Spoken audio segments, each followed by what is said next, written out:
Mike Harrison was just trying to make ends meet as a single dad when he stopped to help push a stranger's broken-down car. It was freezing cold, he was late for his second job, and his own truck barely had enough gas to get him through the week. But he stopped anyway. The woman seemed familiar somehow. Something in her eyes reminded him of his late wife. Just another random act of kindness in a world that rarely seemed to notice them. Or so he thought. 7 days later, a private jet landed in his backyard. The same woman stepped out, but this time in designer clothes and with an offer that would change everything. Who was she really? And why did she choose this struggling single dad for the opportunity of a lifetime? Before we jump back in, tell us where you're tuning in from. And if this story touches you, make sure you're subscribed because tomorrow I've saved something extra special for you. Mike's fingers trembled slightly as he opened his worn leather wallet, pulling out the stack of bills he'd been avoiding all week. The kitchen table was covered with them now, each envelope a reminder of another obligation he was struggling to meet. Behind him, the ancient furnace wheezed and rattled as if sympathizing with his plight. "Dad?" Emma's voice carried from upstairs. "The heat's doing that thing again?" "I know, sweetheart," he called back, his eyes fixed on the latest utility. Warning. Just give it a minute to warm up. He didn't tell her that warming up meant praying the old system would make it through another winter. The repair estimate sat at the bottom of the pile, $3,200 for a replacement. Might as well have been $3 million. Mike reached for his coffee, now cold, and pulled out the small photo he kept tucked in his wallet. Sarah smiled back at him. Frozen in time 3 years ago. The last picture they'd taken together, before the cancer took her far too quickly. Her medical bills still arrived sometimes, a cruel reminder of everything they'd lost. "Running late!" Emma thundered down the stairs, her backpack half-zipped. At 12, she was already showing hints of her mother's grace, even in her rush. "Miss Peterson says if I'm tardy one more time—" "You won't be." Mike grabbed his keys. "Come on, I'll drop you off before my shift." The morning routine was a carefully choreographed dance of timing and shortcuts. Drop Emma at school by 7:45. Make it to Harrison's Auto Repair by 8 work until 5:30, quick dinner, usually something from the microwave, then off to his night job cleaning offices until 11 March. Sometimes he wondered if Emma remembered what. He looked like in daylight. His truck protested as he turned the key, the engine coughing before reluctantly coming to life. The gas gauge hovered just above empty, another problem for tomorrow's Mike to solve. "Dad?" Emma was quieter now, studying his face in that way she had, too perceptive for her age. "I can take the bus. You know, to save gas. Not in this weather." He forced a smile. "Besides, this is our time." Their time consisted mostly of silence these days, both of them too tired for much else. But sometimes, like now, Emma would reach over and touch the photo on the dashboard, another one of Sarah laughing at something long forgotten. "She'd be proud of you," Emma said suddenly. "Mom would. The way you take care of everything." Mike's throat tightened. "She'd be proud of both of us." The school came into view, already busy with dropping off parents in newer, cleaner cars. Emma gathered her things, then hesitated. "Winter formal's coming up," she said, trying to sound casual. "But it's no big deal. I probably won't go." "Why not?" Mike knew why. The same reason she'd skipped the last field trip and wouldn't join the art club. Everything had a price tag these days. Just not interested. She forced a smile that was painfully familiar. Sarah used to make the same expression when trying to hide disappointment. "We'll figure something out," Mike promised, knowing he'd find a way, even if it meant picking up extra shifts, selling something, anything. Emma just nodded and hurried out, lost in the stream of students. Mike watched until she disappeared inside, then headed to the garage. His boss, old Joe, was already there, coffee in hand. "Running late again, Harrison?" "Sorry, Joe, the furnace—" "Save it." But Joe's gruff tone held no real anger. He'd known Mike since before Sarah's death, had been one of the few to help them through those darkest days. "Got a transmission job needs doing. Think you can handle it?" "Always can." The work was good, honest, straightforward. Metal and Gears didn't care about bank accounts or medical bills. They either worked or they didn't, and Mike could fix them. It was everything else that seemed beyond repair. Lunchtime brought another stack of papers. Emma's latest progress report. Mostly B's, 1 C in math. Not bad, considering everything. But there was a note from her English teacher about the poetry contest Emma had wanted to enter. Entry fee, $25. Another small dream deferred. The afternoon passed in a blur of oil changes and brake jobs. By 5, his hands were stained with grease and his back ached. But there was no time to rest. The office building waited, its endless corridors of wastebaskets and vacuum tracks. His phone buzzed. Emma. Everything okay? Yeah, I'm at Lily's. Her mom says I can stay for dinner if it's okay. They're having actual food, not microwave. Stuff. The guilt was a familiar weight. Sure, sweetheart, that's good. Tell Mrs. Chen thank you. He could almost hear Emma's relief, and that hurt worst of all. His daughter was better off eating someone else's dinner in someone else's warm house. The office building was quiet when he arrived. Most workers long gone. Mike moved through the familiar routine, empty trash, wiped surfaces, vacuum carpets. Each floor a testament to lives more successful than his. Family photos on desks, children's artwork proudly displayed. Lives where winter formals and poetry contests weren't impossible dreams. Near midnight, he finally made it home. Emma was already in bed, but she'd left a note on the kitchen table. Did homework. Cleaned my room. Love you. Mike sat heavily in the kitchen chair, surrounded by bills and broken dreams. The furnace gave another rattling cough. Tomorrow would be another day of the same.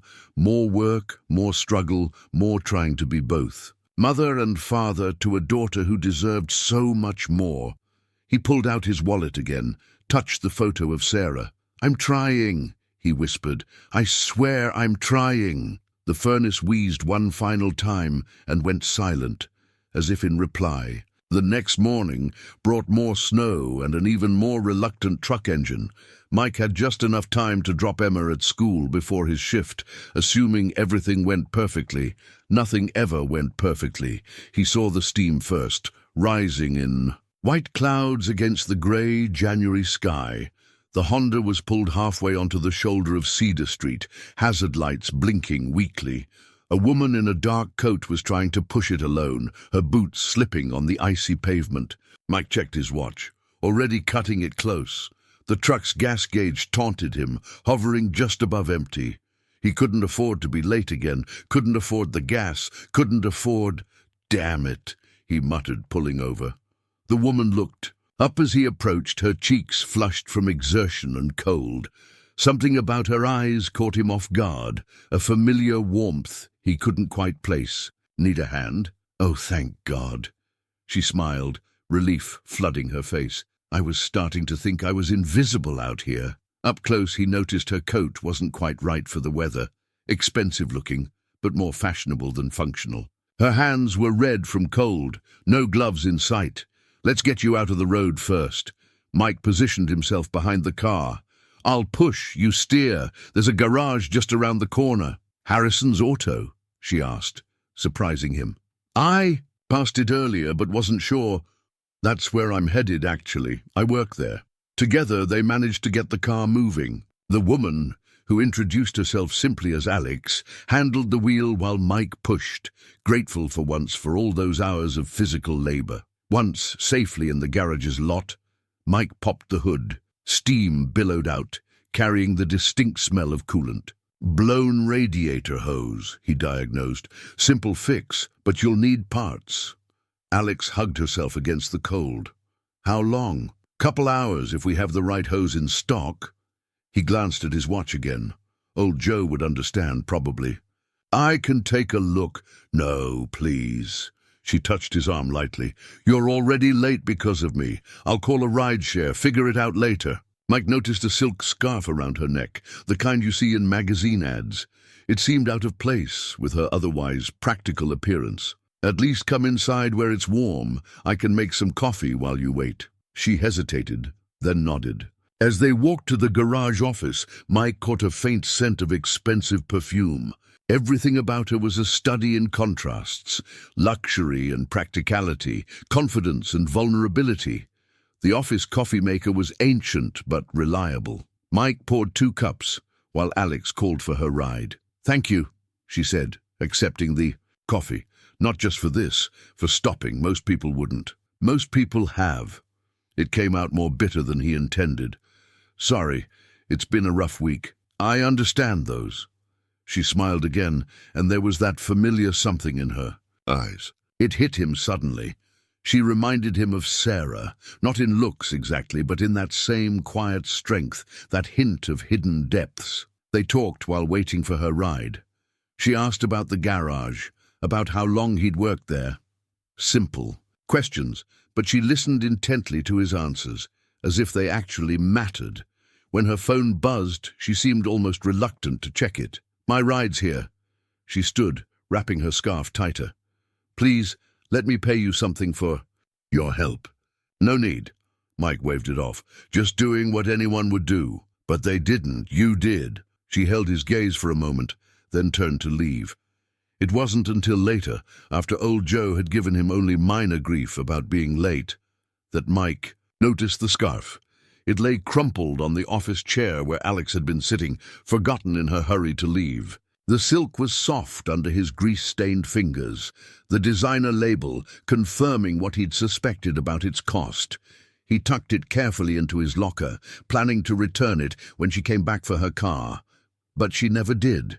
The Honda was gone when he returned from lunch, the space empty except for a business card with a handwritten "thank you" on the back. Mike kept the scarf, though he couldn't have said why. Perhaps as a reminder that some mysteries were better left unsolved, that not every act of kindness needed repayment. He couldn't have known then how wrong he was about that last part. The week after Alex disappeared crawled by in a parade of familiar struggles. On Tuesday, Emma's report card arrived, mostly B's, with that stubborn C in math that seemed to mock all her extra study sessions. But it was the teacher's note that hit hardest. "Emma shows exceptional promise in creative writing. Strongly recommend entering her work in state competition. Please see attached registration form." The registration fee might as well have been written in another language. $75 for early submission. Mike tucked the form away with the others. The winter formal notice, the art club flyer, the field trip permission slip. A growing collection of doors his daughter couldn't open. That night, the furnace finally gave up. Mike woke to Emma adding another blanket to his bed, her own wrapped around her shoulders like a cape. "I'm fine, Dad," she said before he could apologize. "Really?" But he heard her teeth chattering as she went back to her room. The next day brought a string of luxury cars to the neighborhood, sleek black SUVs with tinted windows, moving slowly down their street like sharks in shallow water. Mike noticed them during his lunch break, called Emma immediately. "Everything okay?" "Yeah, just some real estate people, I think. Mrs. Peterson next door says they're buying up properties." Something about it set Mike's instincts humming. He found himself checking the rearview mirror more often on his drives home, noticing unfamiliar faces, studying houses with too keen interest. Thursday's mail brought the final notice from the bank. His request for a home equity loan, their last hope for the furnace, had been denied. The letter was polite, professional, and absolutely final. His credit score after Sarah's medical bills made him too much of a risk. Old Joe noticed him staring at the letter during his break. "Bad news?" "Just the usual." Mike tried to smile. "You know how it goes." Joe studied him for a long moment, then disappeared into his office. He returned with a small envelope. "Christmas. Bonus came early this year." Mike opened it. $200 in cash. Not enough for the furnace, but enough to matter. "Joe, I can't." "You can, and you will." Joe's voice was gruff. "Sarah would haunt me if I let that girl of yours freeze." The mention of Sarah brought back thoughts of Alex and her forgotten scarf. still carefully folded in his locker. He'd found himself taking it out sometimes, running his fingers over the silk, wondering about its owner. The business card she'd left had only a first name and a number that went straight to voicemail. Friday brought more mysterious cars and a surprise at Emma's school. He arrived for pickup to find her deep in conversation with a woman he didn't recognize. Professional clothes, tablet in hand, serious expression. "Dad!" Emma waved him over. "This is Ms. Roberts. She's from the Bennett Academy." Mike's heart sank. Bennett was the prestigious private school across town, the kind of place that produced future doctors and CEOs. "Mr. Harrison," Ms. Roberts smiled warmly. "I was just telling Emma about our scholarship program. Her teachers highly recommended her, especially given her writing talents." Hope, dangerous, fragile hope, flickered in Emma's eyes. That's very kind," Mike managed, "but I'm sure it's very competitive." "Extremely. But Emma's exactly the kind of student we look for." She handed him a thick envelope. "Please review the materials. The deadline's next month." That night, after Emma was asleep, Mike spread the Bennett Academy papers across the kitchen table. The scholarship would cover most costs, but not all. There would still be uniforms, books, activity fees. He found himself reaching for the silk scarf again, a habit he'd developed over the week. Something about its presence was comforting, like a tangible reminder that unexpected things could still happen. The weekend brought a brief reprieve from the cold, enough to make the furnace's silence less noticeable. Emma spent Saturday at Lily's house again, giving Mike time to pick up an extra shift at the garage. He was elbow-deep in a transmission when he heard the first distant rumble of what sounded like an airplane, far too close to be normal. By Sunday evening, the mysterious cars had multiplied. Mike counted 3 on his street alone. Their engines idling in the growing dark. Emma noticed his unease. "Dad, is something wrong?" "No, sweetheart." He forced himself to smile. "Everything's fine." It was the last normal moment they would have for a very long time. Monday morning dawned with an unnatural roar that shook the windows of Mike's small house.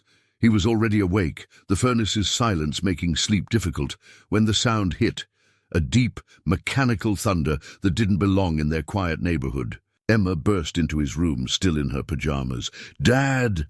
The noise grew louder, and with it came a shadow that swept across their frost-covered windows. Mike rushed to look outside, Emma close behind him.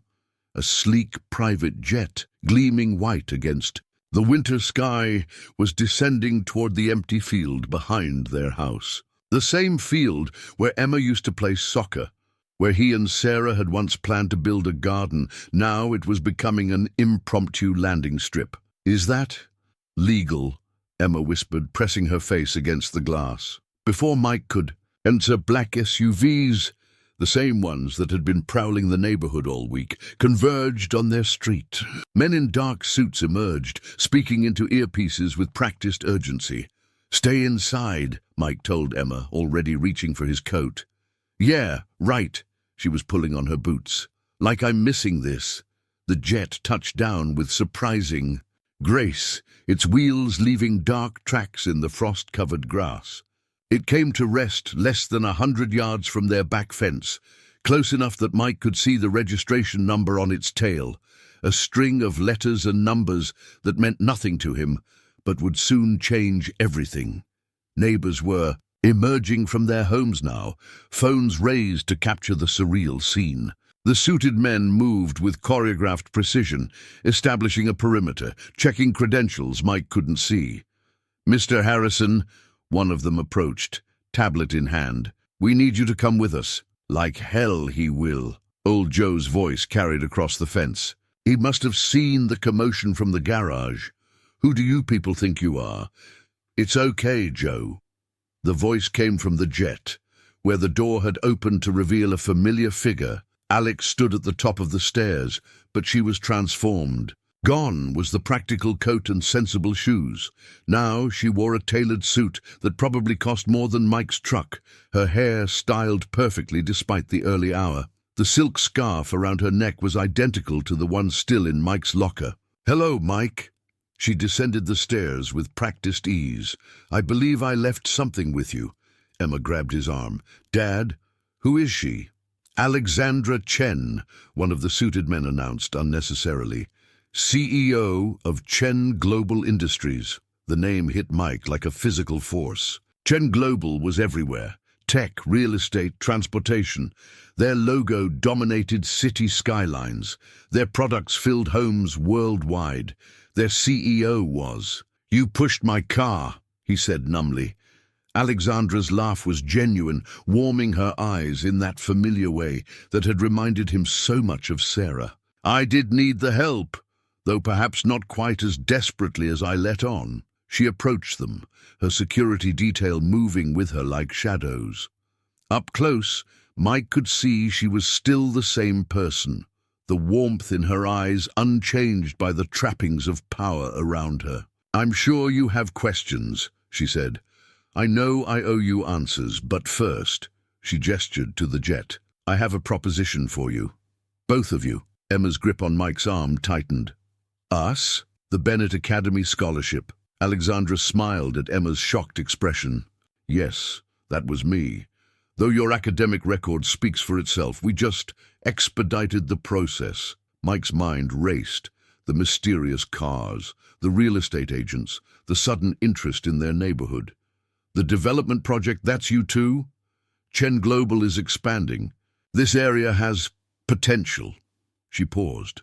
"But that's not why I'm here, not really." "Why are you here?" Old Joe asked, having moved closer, despite the security team's obvious discomfort. Alexandra's expression softened. "Because 6 days ago, a man who had every reason to keep driving stopped to help a stranger. No questions asked, no reward expected." She turned to Mike. "Do you know how rare that is in my world?" From the jet emerged more people, assistants with tablets, lawyers with briefcases, each adding to the surreal scene playing out in their modest backyard. "I'm offering you a job, Mike. A partnership, actually, but it's complicated." "Everything's complicated with money," Old Joe muttered. "No," Alexandra corrected. "Everything's complicated with truth. Money just tends to obscure it." She held out her hand to Mike. "Would you like to hear more?" Emma was practically vibrating with excitement beside him. The neighbors watched, phones still recording. Old Joe's concerned gaze weighed heavy. Mike looked at Alexandra's offered hand, remembering how cold her fingers had been that day on Cedar Street, remembering how familiar her eyes had seemed. Sometimes life's biggest moments arrive, disguised as ordinary days. He took her hand. The interior of the private jet felt like stepping into another world. Cream leather seats, polished wood panels, and the kind of quiet that only serious money can buy. Emma ran her fingers over everything, eyes wide, while Mike sat stiffly in a chair that probably cost more than his truck. Alexandra dismissed her entourage with practiced efficiency, keeping only one assistant who laid out a thick contract on the burnished conference table. "First," Alexandra said, settling into a seat across from them, "I believe this belongs to you." She unwound the silk scarf from her neck, identical to the one in Mike's locker, "though you can keep the other one. Consider it a match set." "You knew," Mike said, "that whole time with the car, that you'd help?" "No," she smiled. "That's what made it interesting. I've spent the last week having you thoroughly vetted, of course. Background checks, financial history, character references. Like a job interview I didn't know I was having. Exactly like that." She leaned forward. "Do you know what I found, Mike? A man who works 2 jobs to keep his daughter in a good school district, who helps coach Little League despite his schedule, who took care of his wife through every stage of her illness, and then honored her memory by being the best father he could be." Mike felt Emma's hand slip into his. "I also found," Alexandra continued, "a skilled mechanic with an intuitive understanding of complex systems.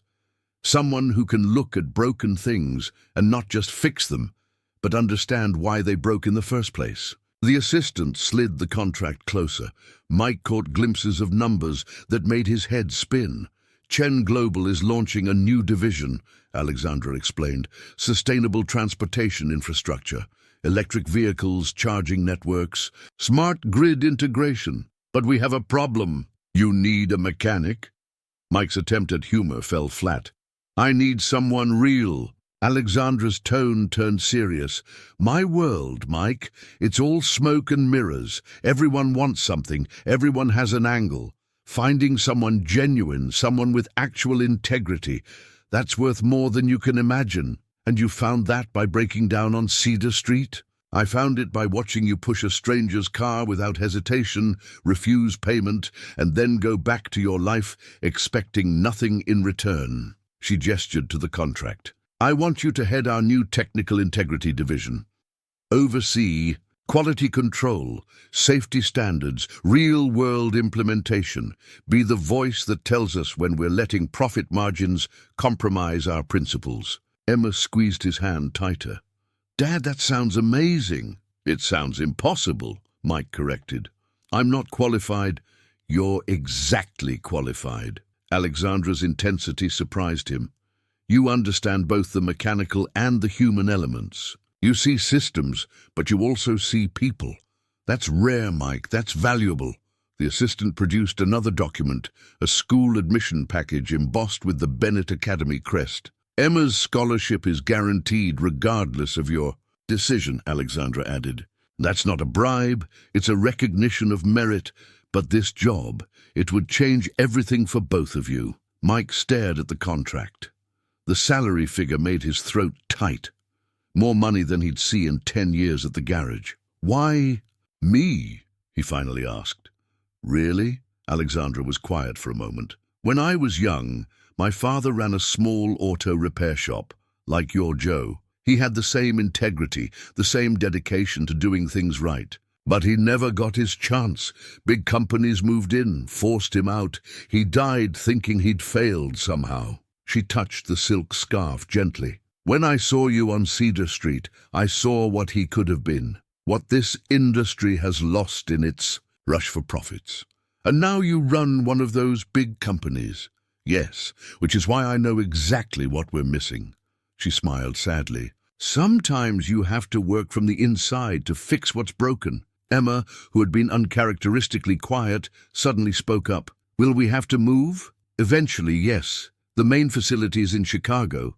But we'd provide housing, relocation, assistance, everything you need. Mike thought of their small house with its broken furnace, of old Joe in the garage, of Sarah's grave that he visited every Sunday. I need time, he said, to think. Of course, Alexandra stood. Take 48 hours. Review the contract with a lawyer. I'll provide one if needed. But Mike, she held his gaze. This offer isn't just about money. It's about making a difference. Real change, from the ground up. As they left the jet, Mike noticed his neighbors, still watching, phones still recording, his ordinary life already feeling like something distant and strange. Emma tugged his sleeve.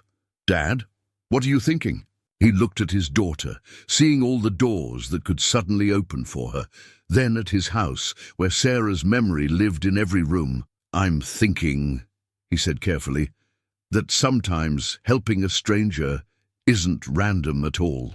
The old family photo album sat open on Mike's kitchen table, its pages worn from years of turning. Sarah smiled up at him from countless moments frozen in time.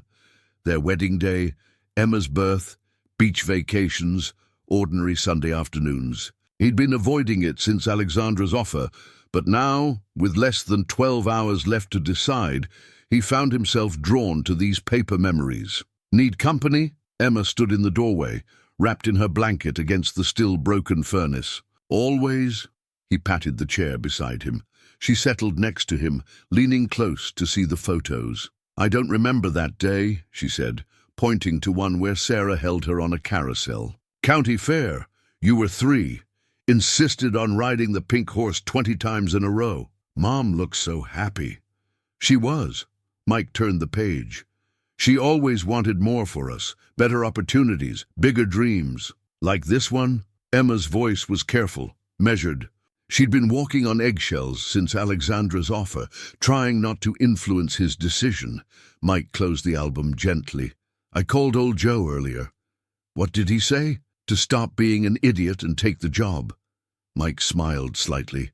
Though he used more colorful language, the kitchen felt smaller somehow, as if the weight of the decision was physically pressing in on them. Mike had spent the last 2 days researching Chen Global, reading every article he could find about Alexandra Chen. The company's reputation was solid, innovative, forward-thinking, with a growing focus on sustainable technologies. The kind of place that could actually make a difference. But it wasn't just about the company. We'd have to leave everything, he said softly. The house, the garage, your school, your friends. Dad. Emma's tone was startlingly adult. I love you, but you're overthinking this. Am I? She stood, went to her backpack and pulled out a folded piece of paper. Remember when Mom was sick? She wrote me a letter, said to save it for when I needed her advice. Mike's throat tightened. He hadn't known about this. Here, Emma smoothed the paper, Sarah's familiar handwriting bringing a fresh wave of grief. She wrote, "Life will offer you doors sometimes, sweetheart. Big, scary doors that lead to places you never imagined. It's okay to be afraid, but don't let that fear keep you standing in the doorway." Tears pricked at Mike's eyes. It was so perfectly Sarah, practical and poetic all at once. She'd want this for us, Emma continued. The school, your new job, everything. She'd say we were crazy for even hesitating. Mike pulled out his wallet, removed the worn photo he always carried. Sarah's last good day, her smile undimmed despite everything. You sound just like her, you know that. Good, Emma grinned, because she was usually right. A knock at the door interrupted them. Lily Chen, Emma's friend from school, stood on their porch with her mother. We heard the news, Mrs. Chen said without preamble. The whole neighborhood's talking. Chen Global, it's a good company, Mr. Harrison. My cousin works in their Singapore office. Mike invited them in, grateful for the distraction. But Mrs. Chen wasn't finished. The woman, Ms. Chen, she's known for unconventional decisions, finding talent in unexpected places. When she took over the company 5 years ago, everyone said she was too young, too idealistic. Now look, did you know? Emma asked Lily. About your name? About her company? Lily shrugged. Chen's like Smith in Chinese. But when we saw the Jetland, pretty cool coincidence, right? The adults let the girls chat while Mrs. Chen pulled Mike aside. My husband and I, she said quietly, we came here with nothing. Left everything behind for a better opportunity. It was the hardest decision we ever made, also the best. After they left, Mike found himself back at the kitchen table, the contract and photo album side by side.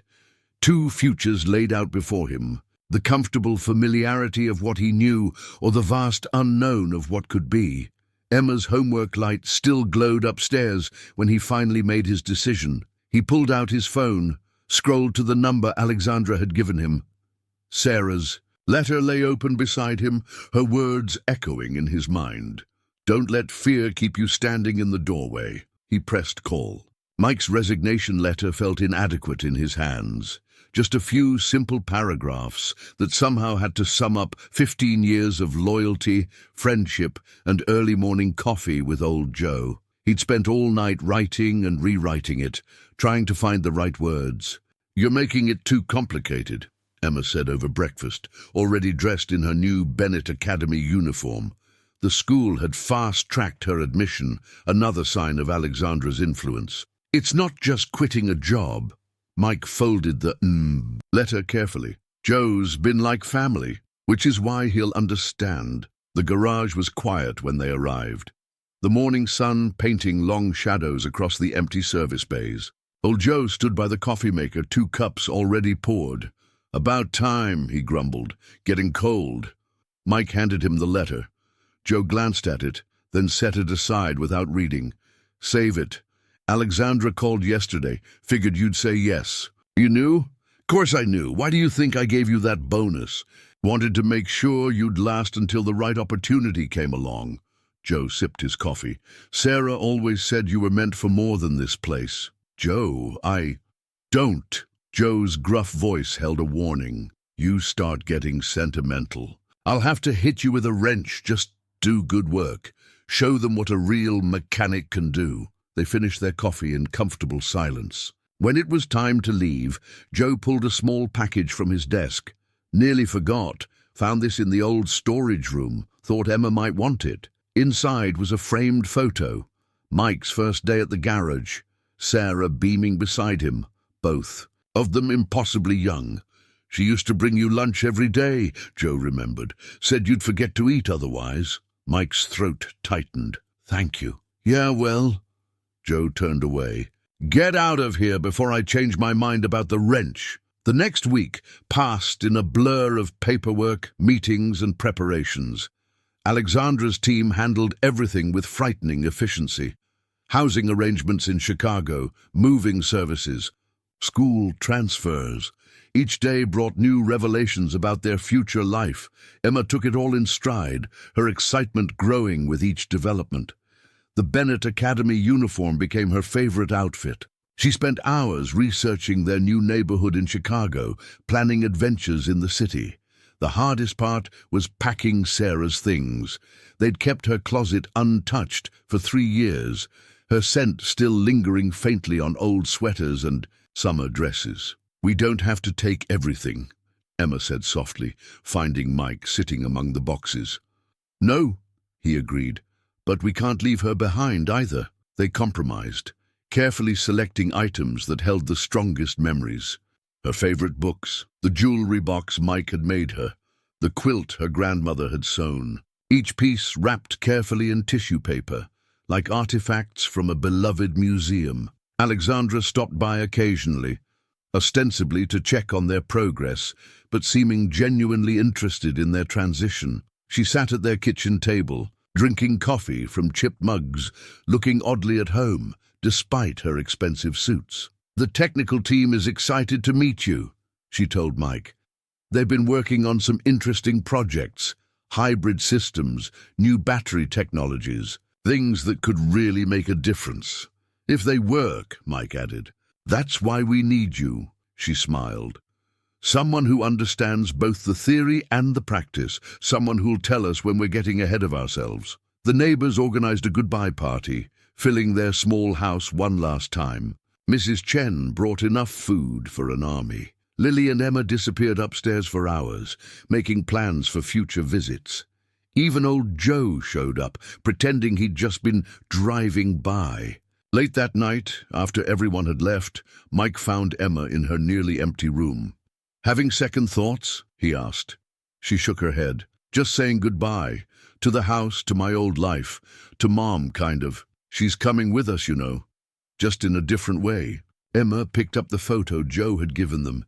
Do you think she'd be proud of us taking this chance? Mike thought of Sarah's letter, her words about doors and courage, about the way she'd always pushed him to dream bigger, even when he'd been content with what they had. I think, he said carefully, she's been pushing us toward that door all along. We just needed someone to help us open it. The next morning, they locked up the house one last time. Their few precious boxes were already on their way to Chicago. Alexandra had sent a car, not the jet this time, but a comfortable SUV with plenty of room for last-minute items and memories. As they pulled away, Mike caught a glimpse of old Joe in the garage doorway, raising his coffee cup in farewell. The sign above him still read, Harrison's Auto Repair, though soon it would be something else entirely. Emma reached for his hand. Ready? Mike squeezed back, feeling Sarah's photo safe in his pocket. Ready? The Chicago skyline stretched before them, a forest of glass and steel that made their old neighborhood seem like a distant dream. Mike stood at the window of their new apartment, a temporary residence Alexandra had called it, though it was bigger than their entire house back home. 40 stories up, the city spread out like a glittering map, Chen Global's logo prominent on several buildings. The newspaper on his desk caught his eye again. He'd found it in the lobby that morning. Alexandra's face on the business section. Chen Global's unconventional hire raises questions. The article wasn't kind. painting him as either a publicity stunt or something worse. "They're just jealous," Emma had declared at breakfast, already comfortable in their new life. 2 weeks at Bennett Academy had given her a confidence he barely recognized. But it wasn't the criticism that bothered him. It was the other articles he'd found while researching, old stories about Alexandra's rise to power. Her father's mysterious death, the board members who'd suddenly resigned, the competitors who'd fallen away one by one. A knock at the door interrupted his thoughts. Marcus, Alexandra's head of security, stood in the hallway. "Mr. Harrison, Ms. Chen would like you to join today's board meeting." "I thought that was next week." "Plans change." Marcus's expression gave nothing away. "Cars waiting downstairs." The Chen Global headquarters lobby was all chrome and marble, employees moving with purposeful energy. Mike felt underdressed, despite the new suits Alexandra's team had provided. His reflection in the elevator's polished doors showed a man trying to look comfortable in someone else's life. The boardroom occupied the entire top floor, with views even more impressive than their apartment. Alexandra sat at the head of a massive table, surrounded by men and women who looked like they'd stepped out of a financial magazine. "Mike, perfect timing." She smiled warmly, but something felt off. "We were just discussing the new electric, a vehicle initiative.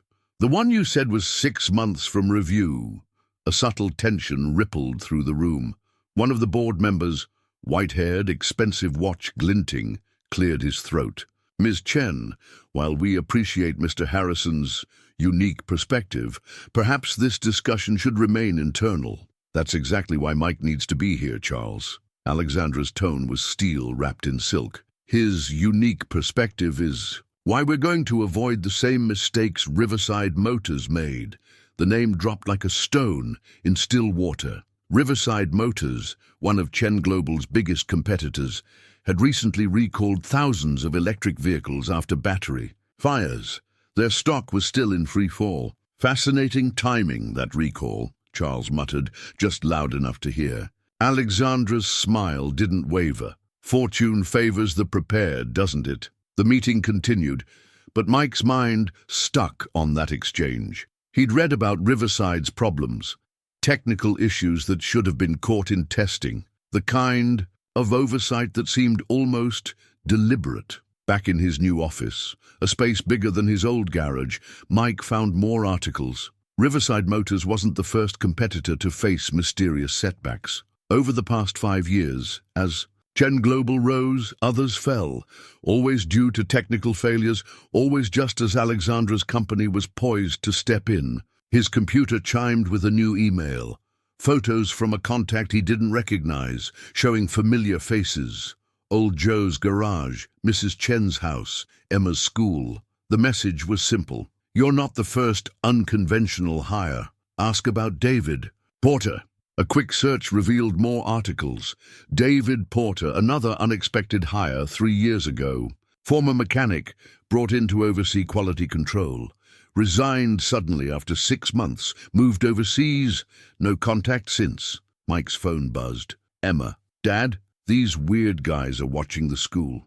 Like the ones from back home, but different." His heart rate spiked. "Where are you now?"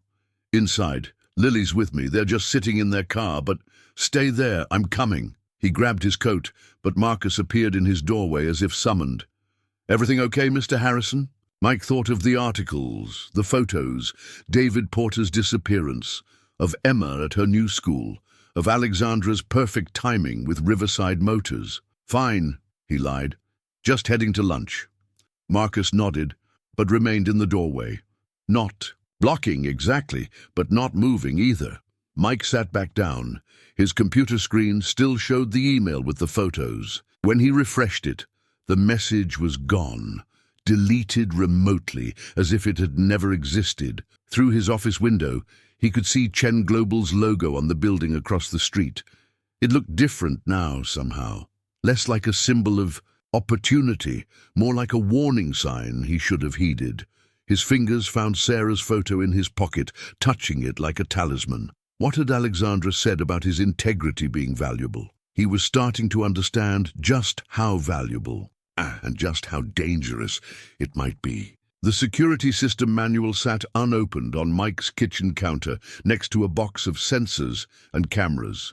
Alexandra had insisted on the installation after he'd mentioned the men watching Emma's school. Standard protocol for executives, she'd said, but Mike couldn't shake the feeling that the protection was really surveillance. He'd spent the past week digging deeper into Chen Global's history, careful to use his personal laptop rather than his work computer. David Porter's story kept surfacing in different forms. Other unconventional hires who disappeared or changed careers suddenly, each time right before major technical failures at competing companies. "Dad," Emma stood in the doorway, still in her Bennett uniform. "Are you going to tell me what's wrong, or do I have to pretend everything's normal?" She was too perceptive for her own good, just like her mother. "Come here." He patted the couch beside him. "We need to talk." She sat, tucking her feet. Under her, "Is it about the men watching the school, or about why you've been acting weird since that board meeting?" "Both." Mike hesitated. "What do you think of Alexandra?" "Really think? I like her." Emma paused. "But something's different now. She used to visit all the time, but lately when she comes by she's watching, like she's waiting for something." Mike pulled out his phone, showed her the deleted email with the photos. "Someone's been tracking us, before and after we moved." "Why?" "I'm not sure." He was sure, actually, but didn't want to frighten her. "But I need you to be careful. Stay alert. Don't go anywhere alone." Emma's expression turned serious. "Is this about the Riverside Motors thing? I heard some kids at school talking. Their parents lost jobs when the company tanked. A knock at the door made them both jump." Marcus stood outside, visible through the new security camera feed. "Mr. Harrison, Ms. Chen requests your presence." At the lab, the Chen Global Research Facility occupied a renovated warehouse on the city's outskirts. Mike had been there before, but never after hours. The labs were eerily quiet as Marcus led him through security checkpoints. Alexandra waited in the main testing area, surrounded by prototype vehicles in various stages of completion. She looked tired, a rare crack in her perfect facade. "Mike, thank you for coming." She gestured to a workbench where parts lay dissected. "We have a problem." He examined the components. A new battery design, supposedly safer and more efficient than anything on the market. The kind of innovation that could revolutionize electric vehicles. "The safety protocols," Alexandra continued. "They're not reading correctly. We need your expertise." Mike picked up a circuit board, noticed the subtle modifications. "These aren't safety issues. They're intentional changes, designed to fail under specific conditions." "Yes." Alexandra's voice was soft, just like Riverside's did. He set the component down carefully. "Why am I really here? Because I need someone I can trust." She met his gaze. "Someone who understands both the technical and ethical implications." "Like David Porter?" She didn't flinch. "David made his choice." "Did he? Or did you make it for him?" "The industry is changing, Mike. Not everyone wants that change." She stepped closer. What happened at Riverside wasn't an accident, but neither was their resistance to innovation. Sometimes progress requires pressure. Sabotage, you mean? Protection. Her eyes hardened slightly. "Of our work, our people, our future. The same protection I'm offering you and Emma." The threat was subtle but clear. Mike thought of the security cameras at home, the men watching Emma's school. "What do you want from me?" "The same thing I've always wanted. Your integrity." She smiled sadly. "Just selectively applied." Mike looked at the modified components again. With the right timing, they could cause catastrophic failures. More companies would fall, more jobs lost, more lives potentially at risk. "And if I say no, then you'll make a different choice than David did." Alexandra's tone was matter-of-fact. "But consider carefully. Emma's doing so well at Bennett. Your new life here, all those opportunities we discussed. It would be a shame to lose it all over something as simple as a technical oversight." Mike's hand found Sarah's photo in his pocket. What would she say now? What doors would she want him to choose? I need time to think. Of course. Alexandra's warm smile returned. Take all the time you need. Just remember, we're family. Now, and family protects its own. The drive home was silent. Marcus, a steady presence in the rearview mirror. Emma was asleep on the couch when Mike returned, her homework spread around her. He adjusted her blanket, remembering simpler days, of broken furnaces and unpaid bills. The security system manual caught his eye again, protection or prison.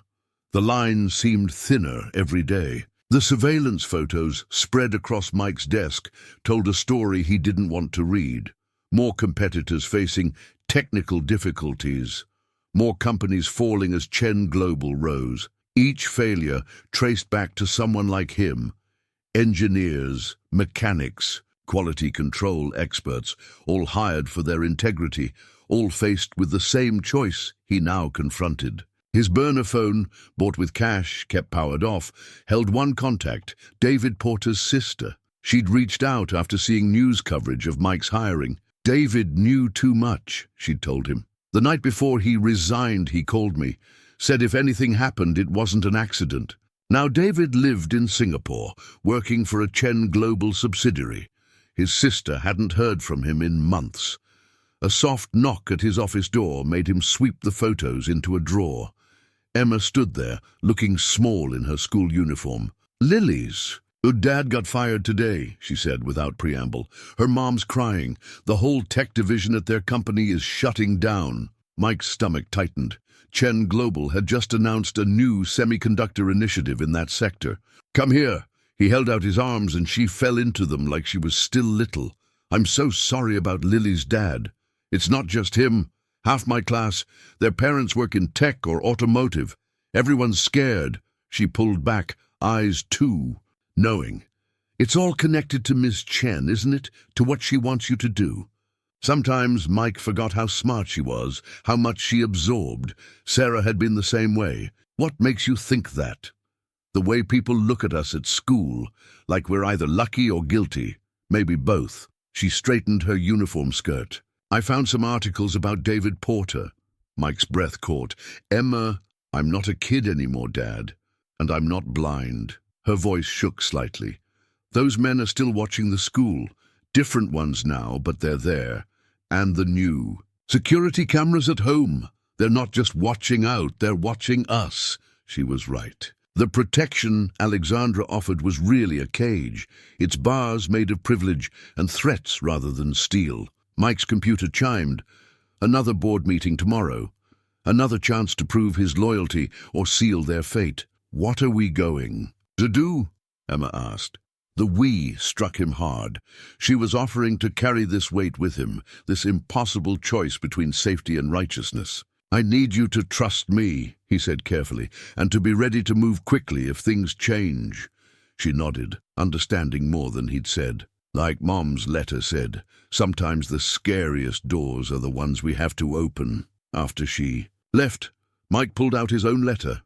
The one Sarah had written to him before she died. He'd never shown it to Emma, never told her about his wife's final warning. Don't let fear of losing what you have keep you from doing what's right. His computer chimed again. Alexandra requesting a private meeting before tomorrow's board presentation. The prototype testing data needed review, she said. Critical safety protocols. Mike opened his drawer, looked at the surveillance photos. Again. Then he reached for his phone, his regular one, the one he knew they monitored, and called Marcus. I need to go back to the lab tonight. Something I want to double-check before tomorrow's meeting. A pause. I'll have a car ready. In 20 minutes. Mike pocketed Sarah's letter and photo, then opened his laptop. The email he'd prepared sat in drafts, waiting. Everything he'd discovered, every modified component, every accident traced back to Chen Global. All the evidence compiled carefully over weeks of quiet investigation. His finger hovered over the send button. Once he did this, there would be no going back. Alexandra's protection would become something else entirely. He thought of Emma at her new school, of Lily's crying mother, of David Porter in his gilded exile. Of Sarah's words about doing what's right. The car would be waiting soon. Tonight he would play his part, the loyal employee, the grateful recruit.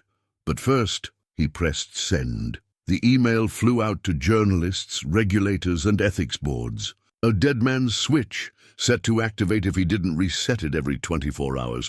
Protection could work both ways. The framed family photo on Mike's desk crashed to the floor as Alexandra slammed the prototype reports down. Glass splintered across the thick carpet, the crack running right between him and Sarah, a fitting metaphor for the moment. Explain. This. Alexandra's voice was controlled, but her eyes blazed. The safety protocols you flagged, they're completely different from what we discussed. They're accurate, Mike said calmly. Those are the real issues I found, not the ones you wanted me to find. The board meeting was in 30 minutes. She'd come to his office expecting their rehearsed script, carefully documented flaws in their competitors' designs, subtle suggestions of oversight failures. Instead, he'd submitted a comprehensive review of Chen Global's own vulnerabilities. "Do you understand what you've done?" She sank into the chair across from him. "The board is expecting—" "I know what they're expecting, what you're expecting." Mike leaned forward. "But I meant what I said about integrity. All of it." Her laugh was hollow. "Integrity, such a simple word for such a complicated world." She gestured to the broken frame. "How's Emma enjoying Bennett? Made any new friends since Lily's family had to relocate?" The threat hung between them. Mike glanced at his phone. No new messages. The dead man's switch email remained poised, waiting. "You know what I discovered in the lab last night?" He kept his voice steady.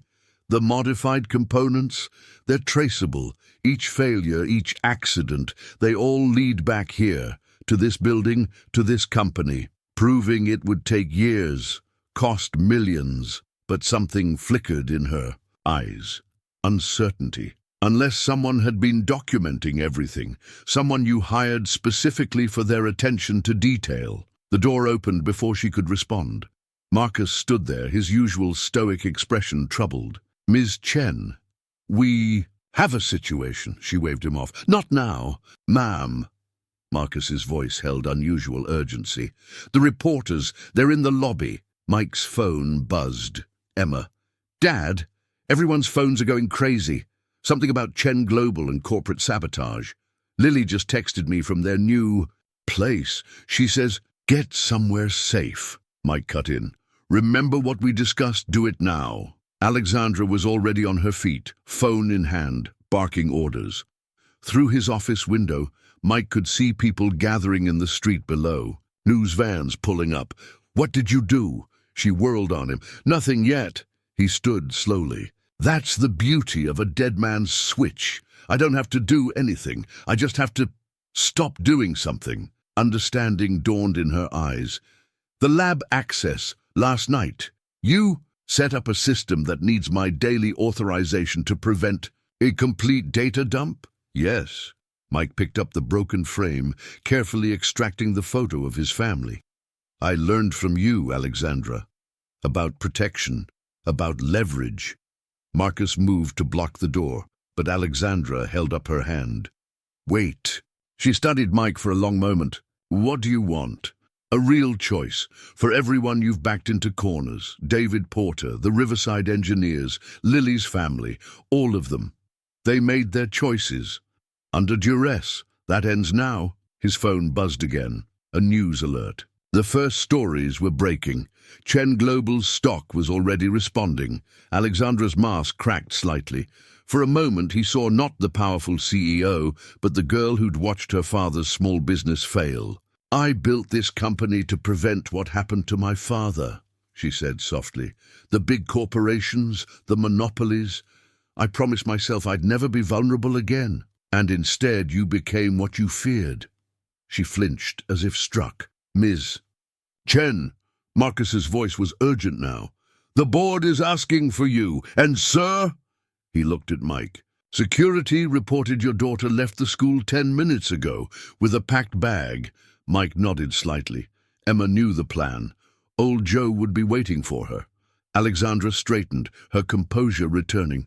You've played this well, but you're forgetting something. She smiled tightly. I own your contract, your house, Emma's school placement, everything you have here. No. Mike touched Sarah's photo. Everything that matters, I already had. The rest, that was just a different kind of cage. Through his window, he could see more reporters arriving. Police cars, too, now. The empire Alexandra had built on selective integrity was about to face a different kind of test. The board meeting starts in 10 minutes, she said finally. I assume you'll be there? Wouldn't miss it. She turned to leave, then paused. Why didn't you just take the money and look the other way? Everyone else did. Mike thought of Sarah's letter, of Emma's trust, of old Joe's gruff faith in him. Because some things are worth more than money. You taught me that, remember? On Cedar Street? She left without responding, Marcus following. Mike looked down at the photo in his hands, at Sarah's smile, at Emma's innocent joy. Time to open another door, he whispered. The USB drive felt impossibly small in Mike's hand for something that contained so much destruction. He'd found it hidden in his office after Alexandra left, slipped under his keyboard while he was distracted by their confrontation. The label bore a single word in familiar handwriting: truth. His computer revealed its contents, hundreds of files, emails and photos. David Porter's real work for Chen Global. The actual circumstances of Alexandra's father's death. A systematic campaign of corporate sabotage going back decades. Mike's phone wouldn't stop buzzing. News outlets, board members, people he'd never heard of claiming to be whistleblowers with similar stories. But the message that mattered came from Emma. Safe with old Joe. He says to tell you the garage is always open. Relief flooded through him. One piece secured, now for the rest. The boardroom was chaos when he arrived. Executives shouted into phones, lawyers huddled in corners, screens displayed plummeting stock prices. Alexandra sat at the head of the table, somehow still maintaining her composure. Ah, Mike. Her smile was razor-sharp. Perfect timing. I was just explaining to the board about your unique interpretation of your responsibilities. Actually, Mike held up the USB drive. I thought we could discuss this first. Her expression flickered. The first real surprise he'd seen from her. Where did you get that? Your father's old office, the one you kept exactly as it was after his accident. Someone thought I should see what was on it. The board members fell silent, watching their exchange like a tennis match. Marcus, Alexandra started, but Mike cut her off. Marcus is currently talking to federal investigators, along with several other members of your security team. He turned to the board. Did you know about Project Legacy? About what really happened to Chen Sr.'s competitors? Charles, the white-haired board member, leaned forward. What are you talking about? Mike plugged the USB drive into the room's main display. Documents filled the screens, old photos, contracts, surveillance reports. Alexandra's father, standing over a ruined competitor's factory. A young Alexandra beside him, learning the family business. The sabotage didn't start with Riverside, Mike explained. It started 30 years ago, with a small auto repair shop and a man who decided he'd never be vulnerable again. Who taught his daughter that protection meant elimination of threats. Any threats? Alexandra's mask cracked completely. You don't understand. My father died in a laboratory accident. Except it wasn't an accident, was it? He was going to expose everything, turn himself in. So you protected the company, like he taught you. The room erupted. Board members demanded explanations. Lawyers reached for phones. Security hovered uncertainly by the doors. You think you understand everything now? Alexandra's voice cut through the chaos. What it takes to build something like this? To protect thousands of jobs? To drive real innovation? She stood, her authority still commanding attention. Yes. We made choices, hard choices, but look what we built. On a foundation of broken lives, Mike countered. David Porter, Riverside's engineers, Lily's family, your own father. How many others? All of them weak.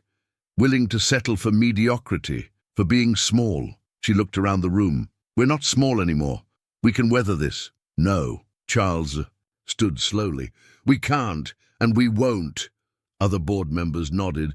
Phones buzzed with more news alerts. Stock prices falling faster. Criminal investigations opening.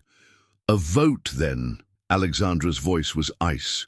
To determine the company's direction. That won't be necessary. A new voice from the doorway. An older woman Mike didn't recognize, but whom others clearly did. Their faces showed shock, fear, recognition. Mother. Alexandra's composure finally shattered. You're supposed to be in Geneva? I was, until I received some very interesting documents. She held up her phone.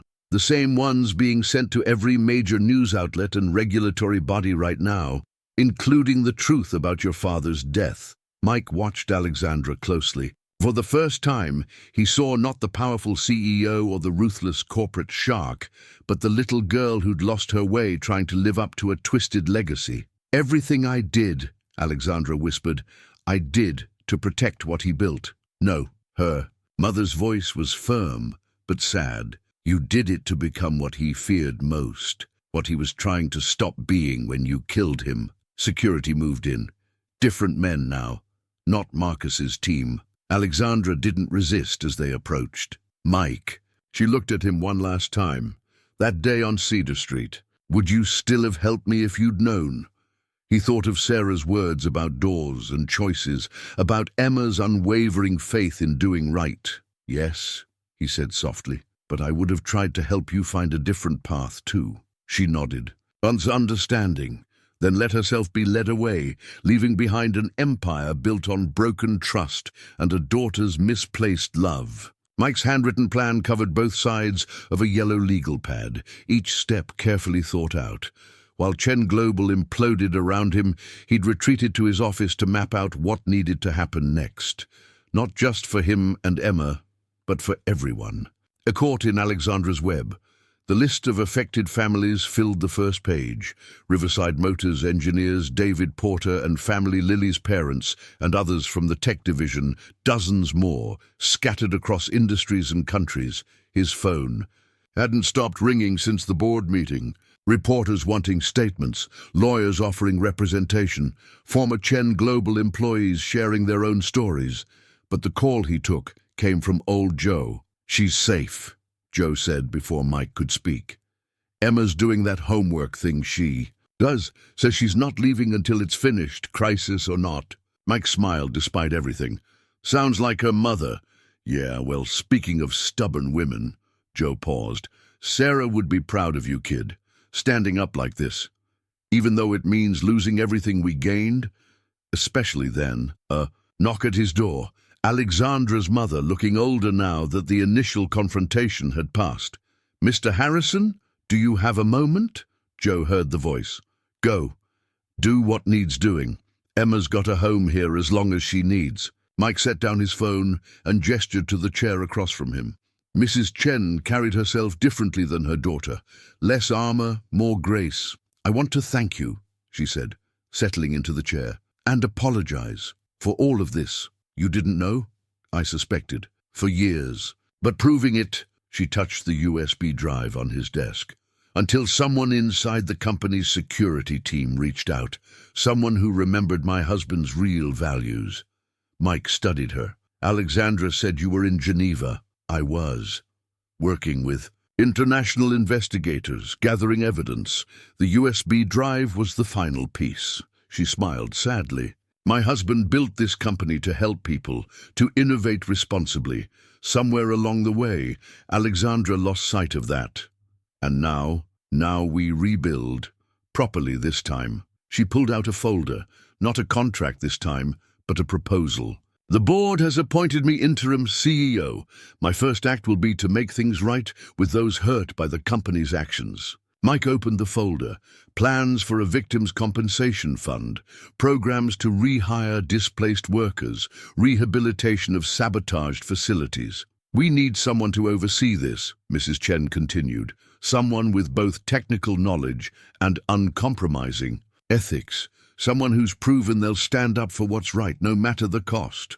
Mike thought of his original role, checking quality control, ensuring safety standards. The same position but real this time. Similar, but with more authority. Direct board access, complete transparency. She leaned forward. We need to show the world that Chen Global can change. That integrity isn't just a word we use in press releases. Mike looked at his legal pad. The list of lives disrupted. What about the families? The ones who had to relocate, change careers? First priority, including Emma's friend Lily and her parents. Mrs. Chen's eyes softened. The Bennett Academy scholarship remains too, if you want it. No strings this time. Mike touched Sarah's photo on his desk. I need to talk to Emma first. About all of it, of course. Mrs. Chen stood. But Mr. Harrison, whatever you decide, thank you for showing us the door we needed to open. After she left, Mike returned to his list. Added new items. Contact David Porter. Meet with affected families. Check Bennett Academy. Policies. Talk to Emma about next steps. His phone buzzed with a text from Emma. Dad, the news is crazy, but I finished my homework. And Dad, I'm proud of you. Another buzz. Lily. My parents got called by Mrs. Chen. Dad's got a job offer. A real one this time. Thank you. Mike looked out his window at the city below. News vans still crowded the street. People hurried in and out of the building, carrying boxes and files. The end of one era, the potential beginning of another. He picked up his legal pad and started a new list, not of what was lost or what needed fixing, but of what remained true. Emma's strength, Sarah's wisdom, old Joe's loyalty, the chance to truly help people, the opportunity to rebuild something honest. His computer chimed with another news alert about Chen Global. But this headline was different. Company announces major reforms under new leadership. Mike reached for his phone. It was time to talk to his daughter about opening another door, one built on truth this time, not illusions. The voice recorder sat between them, its red light blinking steadily. Alexandra looked different in detention. Designer suit replaced by standard issue clothes, makeup gone, facade finally stripped away. But her eyes were clearer than Mike had ever seen them. I wasn't sure you'd come, she said. Neither was I. Mike studied the woman who'd changed his life twice now, first with an opportunity, then with a choice. But your mother thought it was important for both of us. My mother? Alexandra's laugh was hollow. Always trying to fix things, even me. She told me about your father. The real story. Did she? Alexandra leaned forward. Did she tell you how he wanted to dismantle everything he'd built, throw away decades of work because of a sudden attack of conscience? She said he wanted to make things right.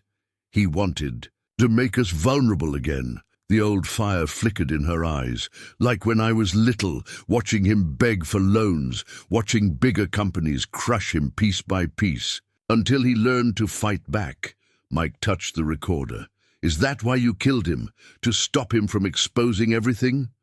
I protected the company, like he taught me. No, he tried to teach you something else at the end. That's what really scared you. Alexandra fell silent, her fingers tracing patterns on the metal table. You know what I kept thinking about? Mike continued. That day on Cedar Street. You could have called a tow truck, could have waited in your warm car, but you got out and pushed, a calculated risk, to find someone like you. Maybe, or maybe part of you remembered who you used to be, before all this. The recorder caught her sharp intake of breath. The board wants my cooperation, she said instead of responding. Names, dates, documents, a full confession in exchange for considerations. I know, that's not why I'm here. Then why? Mike pulled out 2 items. Sarah's photo and the silk scarf from that first day, because I wanted you to know that even after everything, I still would have stopped to help. That's what your father was trying to tell you. Real strength isn't about crushing competition or eliminating threats. It's about being willing to be vulnerable. Her tone was mocking, but something else lurked beneath it. That's a child's view of the world. No. It's about choosing to do right even when it costs you, even when it's hard. He slid the scarf across the table.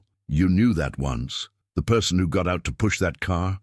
She knew it. Alexandra touched the silk, briefly, then pulled her hand back. Emma's still at Bennett? She asked suddenly. Yes, your mother kept that promise. Good. She's a good kid. Smart. Alexandra's voice softened. She reminds me of myself. Before everything. That's what finally made you send the USB drive, isn't it? Her head snapped up, surprise breaking through her composure. How did you... The handwriting on the label, the timing, the fact that your mother seemed to know exactly when to arrive. Mike smiled slightly. I fix things, remember, including puzzles. Alexandra looked away, but not before he saw the tears she was fighting. I saw her at school one day, she said finally. Emma, she was helping a younger student who dropped her books. No hesitation, no expectation of reward, just helping, like you on Cedar Street. She took a shaky breath. I went to my father's old office that night, found his private files, really read them for the first time, and made a choice. Made a choice, she echoed. Too late to matter. It mattered. Ask the families who can... Come home now. Ask David Porter. The recorder blinked between them, gathering truth for the investigation. But the real truth was in Alexandra's eyes. Grief and guilt, and maybe, just maybe, the first steps toward redemption. Tell Emma, she started, then stopped. Never mind, just tell her to keep helping people pick up their books. Mike stood, gathering Sarah's photo, but leaving the scarf. Your father would be proud, he said softly. Of this choice, at least. Mr. Harrison, her voice caught him at the door. That day on Cedar Street. Thank you for stopping. Even if I had the wrong reasons, you had the right ones. The recorder captured his final words to her. Sometimes the hardest doors to open are the ones we've locked ourselves. Mike stared at his new business license, the ink still fresh on the crisp paper. Harrison Technical Consulting, read the official text, with a subtitle he'd chosen carefully. Integrity in Innovation. The irony wasn't lost on him. The Chen Global investigation had entered its third month, but its ripple effects were already transforming the industry. Mrs. Chen had kept her word. Families were being made whole, careers restored. David Porter had returned from his exile to help rebuild Riverside Motors. Looking good, boss, old Joe's voice carried from the garage doorway. He'd insisted on helping set up the new office, though they both knew he was really there to keep an eye on Mike. Still feels strange, Mike admitted, being on this side of things. Better get used to it. Your calendar's already full next month. It was true. Companies were lining up for his services. Honest technical evaluation, quality control consulting, safety protocol design. His reputation from the Chen Global case had turned into an unexpected asset. Emma bounded in, still in her Bennett uniform. Dad, Lily's back. The joy in her voice made everything worth it. The Chen family had personally overseen the return of displaced employees, with Lily's family among the first to come home. And guess what? Emma continued, practically bouncing. Mrs. Chen asked if I'd help with the student outreach program. You know, for kids whose parents were affected by everything. Mike smiled. What did you tell her? That I needed to ask you first. She grew serious. It's okay, right? Working with them after everything? The company's different now, Mike said carefully, because people chose to make it different. His phone buzzed. A text from Alexandra's mother. Board approved the new Ethics Oversight Committee. When can you start? He'd accepted a part-time advisory role on his terms. This time, close enough to help guide real change, independent enough to maintain his integrity. Mr. Harrison. A new voice. Lily's father stood in the doorway. Got a minute? They talked in the new consultation room, surrounded by half-unpacked boxes. Mr. Chen held out a familiar piece of paper. My new contract. Was hoping you'd look it over before I sign. Make sure everything's legitimate this time. Mike recognized the trust being placed in him. Of course. Later, after everyone had left, Emma helped him arrange his desk. She picked up the framed photo of Sarah, restored now, new glass protecting the precious memory. "Mom would love this place," she said confidently, "especially the name." "You think so?" "She always said integrity was about more than just being honest. It was about helping others be honest, too." Mike touched the business license again. Below his name, a small line quoted Sarah's letter. "Some doors are meant to be opened." His computer chimed with another email. The Ethics Committee's first case. A tech company wanting to verify their safety protocols weren't compromised. A chance to prevent problems before they started. Old Joe appeared one last time, coffee in hand. "Heading home. You two don't stay too late." "We won't." But Mike was already studying the new case file, familiar excitement building, the satisfaction of fixing things, of making them work right. Emma settled into her homework corner, a space she'd claimed in the new office, insisting it was better than any after-school program. "Dad?" she asked after a while. "Did you ever think, that day when you stopped to help push a car, that it would lead here?" He looked around the office, at all the new beginnings it represented. "No, but I'm glad it did. Even with everything that happened?" He thought of Alexandra in detention, finally facing her choices, of Mrs. Chen rebuilding, her husband's legacy the right way, of families coming home, trust being restored, broken things being fixed. Sometimes the hardest paths lead to the right places. Emma nodded, wise beyond her years, as long as you choose to take them. Outside, the city was changing. Chen Global's logo had been updated, simpler now, more honest somehow. Other companies were following their reforms, a slow but steady shift toward transparency. Mike opened the new case file, ready to help another company choose integrity over expedience. The business license caught the late afternoon light. Its promise clear and unfading, innovation with integrity, one open door at a time. The stack of thank you cards on Mike's desk had grown into a small mountain. Each one told a story of recovery, of second chances, of faith restored. He picked up the latest, a photo of David Porter with his family at his daughter's graduation. "Couldn't have done it without you," read the note inside. A year had passed since the Chen Global revelations. Mike's consulting firm had grown from a one-man operation to a respected team of ethical oversight specialists. Companies sought them out not just for damage control, but for proactive guidance. "Dad!" Emma burst into his office waving a paper. "I got in! The summer engineering program at Chen Tech." The program had been Mrs. Chen's idea, a way to nurture young talent while teaching ethical innovation. Emma had insisted on applying without any special consideration. "That's amazing, sweetheart." He hugged her tight. "Your mum would be so proud." Lily got in too, and guess who's going to be one of the mentors? "Who?" "Alexandra. Well, kind of." Emma's excitement dimmed slightly. "She's doing it remotely through video calls, part of her rehabilitation program." The news surprised Mike, but pleasantly. Alexandra's cooperation had helped untangle years of corporate manipulation. Her sentence had been severe, but included opportunities for redemption, teaching ethics and innovation to the next generation. "She asked about you," Emma continued. "Said to tell you she's finally learning to push cars the right way." Mike smiled at the metaphor. His phone buzzed. Old Joe sending a photo of the garage. He'd finally agreed to retire, letting Mike's company buy the building. Now it served as a training center, teaching technical skills alongside ethical business practices. "Mr. Harrison," his assistant poked her head in. "Mrs. Chen is here for the board meeting." The Chen Global Ethics Committee had evolved into an independent industry oversight group. Today, they were reviewing a new proposal, standardized protocols for corporate transparency. "Coming!" He straightened his tie, still not quite used to wearing one. "Emma, homework first." "Already done," she grinned. "Integrity in all things, right?" The conference room was full when he arrived. Mrs. Chen sat at the head of the table, her quiet authority a different kind of power than her daughters had.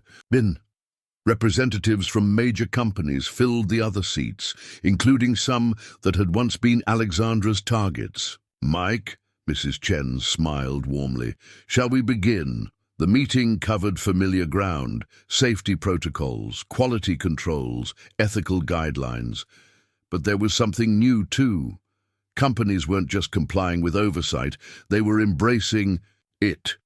"The Porter Protocol," Mrs. Chen announced, revealing the name of their new standard, named for the first person who tried to stand up for what's right. Mike thought of David Porter, of all the others who'd faced impossible choices, of how many more they might save from having to make those choices. After the meeting, Mrs. Chen lingered. "Alexandra asked about the summer program," she said, "about Emma applying. I heard she's mentoring. From her facility, yes. The psychiatrists say teaching others helps her understand where she went." "Wrong," she paused.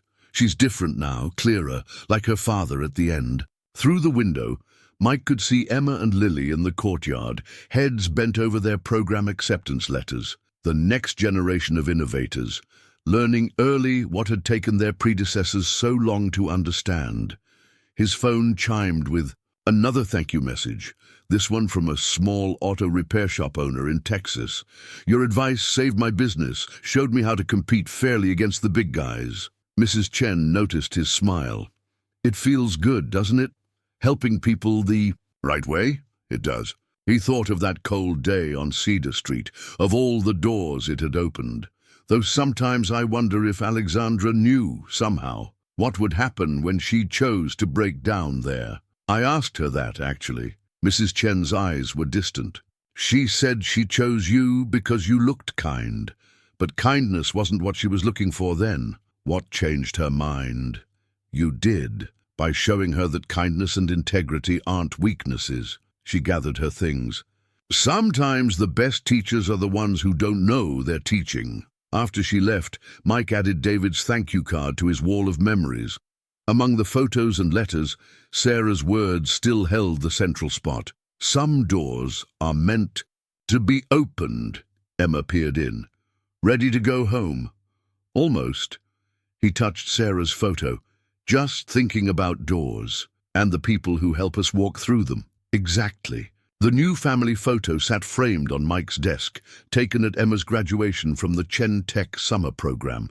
She stood proudly in her project team shirt, Lily beside her, both girls beaming. Mrs. Chen was there too, along with old Joe, who'd scrubbed the garage grease off his hands for the occasion. Even Alexandra was present, her face on a tablet screen held by her mother, joining the celebration from her rehabilitation facility. "Dad?" Emma's voice pulled Mike from his memories. "Someone needs help outside." Through his office window, he saw a familiar scene. Steam rising from a car's hood, a young woman trying to push it alone in the cold. History repeating itself, but different this time. "Should we call a tow truck?" his assistant asked. Mike was already reaching for his coat. "No, some things you do yourself." Outside, the winter air carried the same bite it had that day on Cedar Street. The woman looked up as he approached, hope and embarrassment warring on her face. "Car trouble. I'm so sorry. I was heading to a job interview and suddenly, let me help you push it to the garage. We've got great mechanics there." Together, they got the car moving. Emma appeared with Lily, both girls pitching in without being asked. Just like Sarah's letter had said, helping others pick up their books, push their cars, find their way. In the garage, now a state-of-the-art training facility, students learned alongside experienced mechanics. Mike spotted a familiar face. Among them, Lily's father, now an instructor, teaching ethical repair practices to the next generation. "I can't afford," the woman started, but Mike cut her off. "First visit's free, part of our community program." While the mechanics worked, Mike offered her coffee in his office. Her eyes widened at the wall of thank you cards, the industry awards for ethical innovation. "You're him, aren't you? From the Chen Global case." "That was a while ago. My sister worked at Riverside. Lost her job, got it back because of what you did." She smiled. "Universe has a funny way of things, doesn't it?" Through the window, Mike watched Emma showing a group of students the basics of engine diagnostics. She had Sarah's gentle patience, his attention to detail, and her own unshakable sense of right and wrong. His phone buzzed. Alexandra's weekly update. She was developing a new ethics curriculum, using her own story as a cautionary tale. Some mistakes, she'd written, are best used as road signs, showing others where not to turn. The woman's car was a simple fix, a loose connection, like that first Honda had been. As she prepared to leave, Mike handed her a card. "In case you ever need us again, or know someone who does." She read the card. Harrison Technical Consulting, Integrity in Innovation. "The job interview," Mike asked. "What's it for?" "Engineering. Position, small company developing affordable electric cars." She hesitated. "Actually, it's one of your client companies." Mike smiled. "Tell them I sent you. And remember what you learned here today. About loose connections? About people. Helping people. Simple as that." After she left, Emma found him still standing in the garage doorway. "You know what today is?" she asked. "Tuesday?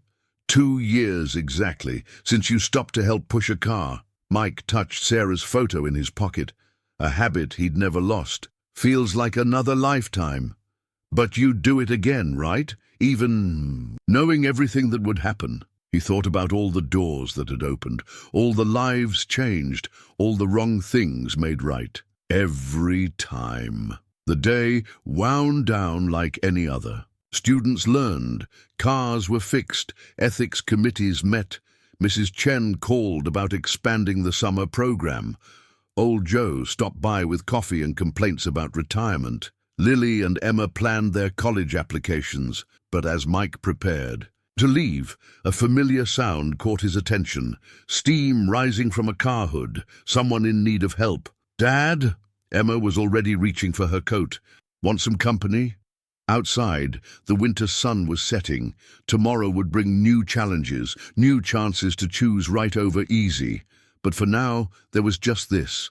A father and daughter walking together towards someone in need, ready to help push another car, open another door. Because sometimes the simplest choices lead to the biggest changes.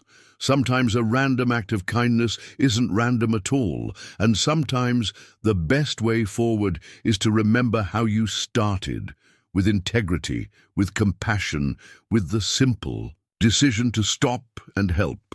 Mike and Emma stepped into the cold together, ready to prove once again that the warmest hearts are the ones that stay open, no matter what doors they have to walk through. The end.